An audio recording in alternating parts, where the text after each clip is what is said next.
Pharmageddon can also be played as a multiplayer co-op in addition to the versus mode described before.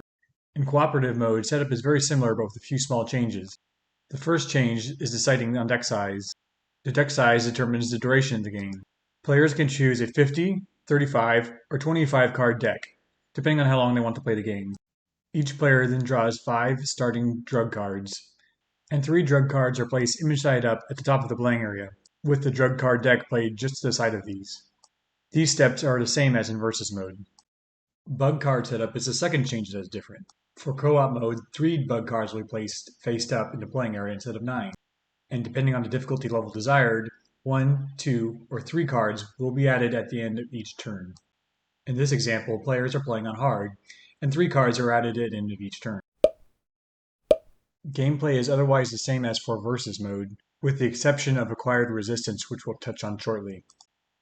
During their turn, as usual, players may play 1 or 2 drug cards to kill bug cards, or discard 1 drug card for recovery.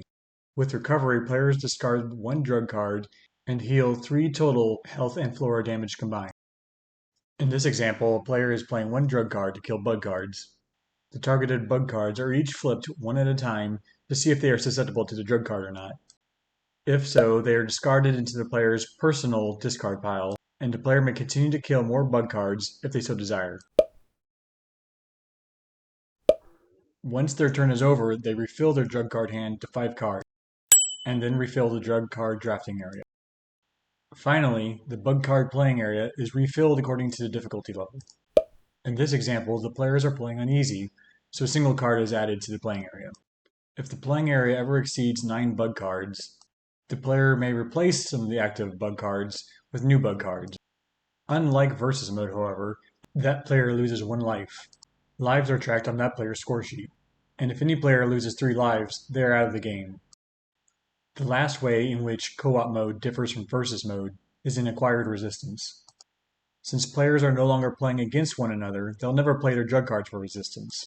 Instead, if a player guesses wrong while trying to kill bug cards with their drug card, as in this example where Dapto is played against Proteus mirabilis, the player must check the drug card drafting area for any drugs that the bacteria may potentially become resistant to. If so, that drug card is added to the bug card as acquired resistance. That bug card is now resistant to that drug and all drugs with shared resistance mechanisms.